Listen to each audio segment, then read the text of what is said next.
ஓம் முருகா போற்றி, கந்தா போற்றி, கடம்பா போற்றி, கதிர்வேலா போற்றி, அறுபடை வீடு கொண்ட முருகப்பெருமானை போற்றி போற்றி. என் செல்ல பிள்ளையே, இன்று இரவு தூங்கும் முன் இந்த மந்திரத்தை 6 முறை சொல். நாளை வெள்ளிக்கிழமையில் நல்லதொரு எதிர்பாராத திருப்பம் கிடைக்கும் என் செல்லமே. இது முருகப்பெருமானின் உத்தரவு. உனது கஷ்டகாலங்கள் அனைத்தும் மறைந்து விட்டது. உனது சந்தோஷத்திலும் சரி, துக்கத்திலும் சரி, இந்த முருகப்பெருமான் நான் என்றும் உனக்கு துணையாக இருப்பேன். உனக்கான வழிகளை நான் நிச்சயமாக மாற்றுவேன். என் பிள்ளையின் வளர்ச்சிக்காக நான் பாடுபடுவேன். ஒவ்வொரு உறவுகளாலும் நீ ஏமாற்றப்படுகின்றாய். இன்று வரை ஒவ்வொருவருக்கும் ஒவ்வொரு தேவைகள், அவரவர் தேவைகள் முடிந்ததும் உன்னை விட்டு செல்கிறார்கள். அப்படித்தானே? கவலைப்படாதே. இதோ உனக்கான சரியான உறவை தேர்ந்தெடுத்து உன்னிடம் நான் விரைவில் கொண்டு வந்து சேர்ப்பேன். மன உறுதி இல்லாதவனுடைய உள்ளம் குழம்பிய குட்டைக்குள் ஒப்பாகும். கோபத்தில் ஒருவரை ஒரு அடி அடித்து விடுவது எளிது. ஆனால் எழும் கையை தாழ்த்தி மனதை கட்டுப்படுத்தி அமைதியாக இருப்பது கடினமான செயல்தானே. இந்த கடினமான செயலைத்தான் நீ பழகிக் கொள்ள வேண்டும் என்று நான் பலமுறை உன்னிடத்தில் சொல்லி வருகிறேன்.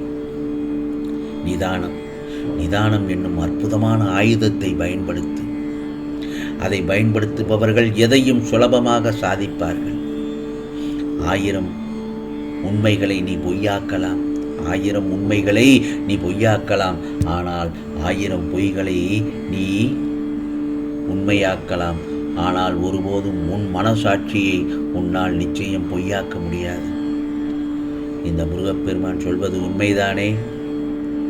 விழுந்து விடுவேன் என்ற பயத்துடன் ஓடாமல், விழுந்தாலும் எழுந்து விடுவேன் என்ற நம்பிக்கையுடன் ஓடு. வாழ்க்கையில் அப்போது தடுமாற்றமே இருக்காது.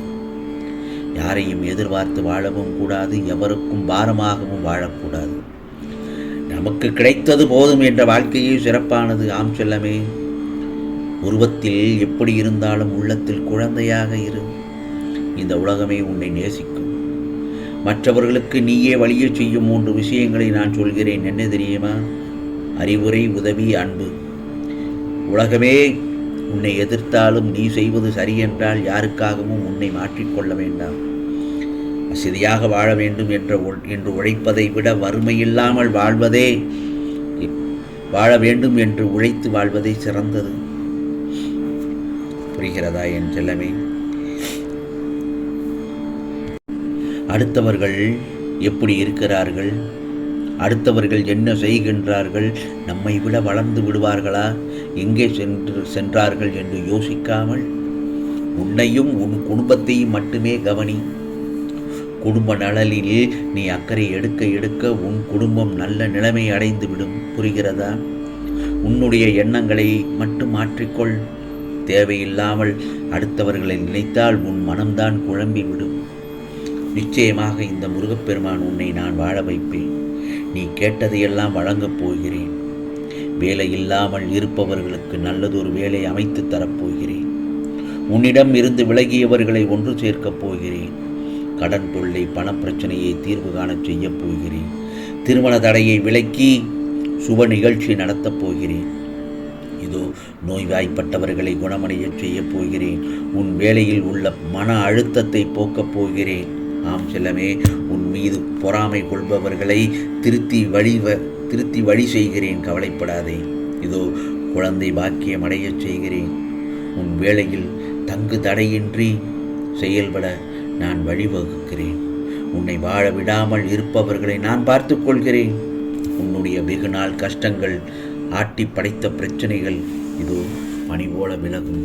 தடைகள் அனைத்தும் விலகிவிடும். உனக்கு ஏதாவது ஒரு பிரச்சனை என்றால் அதை கண்டு மனம் வருத்தப்படக்கூடாது. எவ்வளவு பெரிய கஷ்டங்களாக இருந்தாலும் அது தூசி போல பறந்துவிடும். துன்பப்படும் போது அதைவிட பெரிய மகிழ்ச்சி வரப்போகிறது என்றுதான் எண்ணிக்கொள்ள வேண்டும்.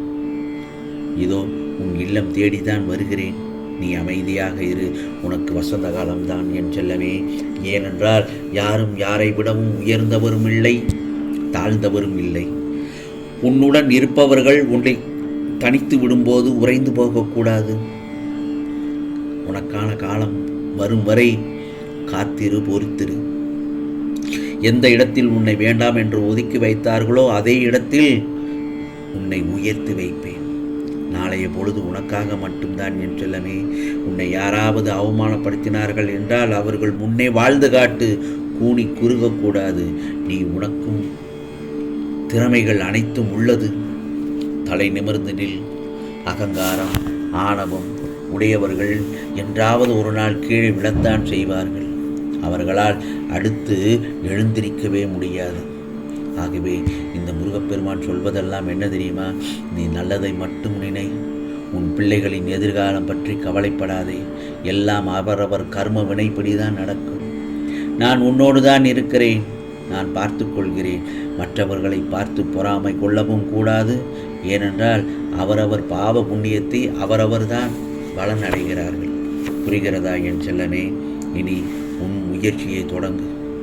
அது விடாமுயற்சியாக இருக்க வேண்டும். முதலில் வெற்றி என்றால் என்ன என்பதை தெரிந்து கொள். அளவுக்கு அதிகமான பணத்தை தேடிச் செல்வதா, இல்லை புகழை தேடிச் செல்வதா, அல்லது உடல் நலத்தை பாதுகாக்கும் வழியை நாடிச் செல்வதா? இல்லவே இல்லை. இவை மட்டும் வெற்றிகள் இல்லை என் செல்லமே. முழுமையான வெற்றி எதுவென்றால் நாம் வாழும் வாழ்க்கையில் நிறைவாக வாழ்வதுதான், மற்றும் அடுத்தவர்களுக்கு வழிகாட்டியாக இருப்பது. பிற உயிர்களை மதித்து அவற்றுக்கு துன்பம் தராமல் இருப்பதை சிறந்த வெற்றி. கவலைப்படாதே, உன் எண்ணங்கள் எல்லாம் வெற்றி அடையும் என் செல்லமே. திடீரென திருப்பம் நிச்சயமாக நாளை வெள்ளிக்கிழமை அன்று உனக்கு நல்லதொரு திருப்பமாகத்தான் அமையும். எல்லா சிக்கல்களையும் நீ கடந்து கொண்டிருக்கிறாய். நாளை பொழுதில் உனக்கான பொழுதாகத்தான் இருக்கும். ஆகவே உனக்கு சோதனையை கொடுத்து பொறுமையை சோதிப்பேனே தவிர என்றும் சோதனையில் வீழ்த்த மாட்டேன். உன் முகத்தில் வெற்றி புன்னகையாக ஆனந்தத்தை மட்டும்தான் நான் பார்ப்பேன். உன் உள்ளத்தை பதட்டப்படாமல் வைத்துக்கொள். எதிர்காலம் சிறப்பாக அமையப் போகிறது. நீ என்னுடைய செல்ல பிள்ளை என்பதை உணரப்போகிறாய். வாழ்க்கையை யாருக்காகவும் விட்டுக் கொடுக்காதே. உன் எண்ணத்தையும் விட்டுக் கொடுக்காதே. என் பார்வை உன் மீதே இருந்து கொண்டேதான் இருக்கும் என் செல்லமே. ஆகவே இன்று இரவு தூங்கும் முன் 6 முறை இதை சொல். உனக்கான நல்லதொரு எதிர்பாராத திருப்பம் கிடைக்கும் என் செல்லமே. அது என்ன மந்திரம் தெரியுமா? இலகுவானது தான்.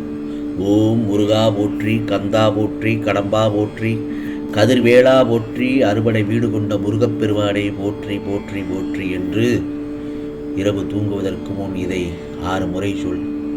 6 முறை என்ற உனக்கு எவ்வளவு பிடித்தம் வருகிறதோ அது வரைக்கும் நீ சொல்லிக்கொண்டே இரு. நிம்மதியான தூக்கத்துடன் நாளைய பொழுதோடு நல்ல பொழுதாக விடிந்து நிம்மதியாக எழுந்திருப்பாய் என் செல்லமே. இது முருகனின் அருள் வாக்கு, சத்திய வாக்கு. உனக்கானதெல்லாம் நல்லது நடக்கும். நல்லது மட்டுமே நடக்கும். அதுவும் நன்மையாகவே இருக்கும். ஓம் முருகா சரணம். ஓம் முருகா சரணம். ஓம் முருகா சரணம்.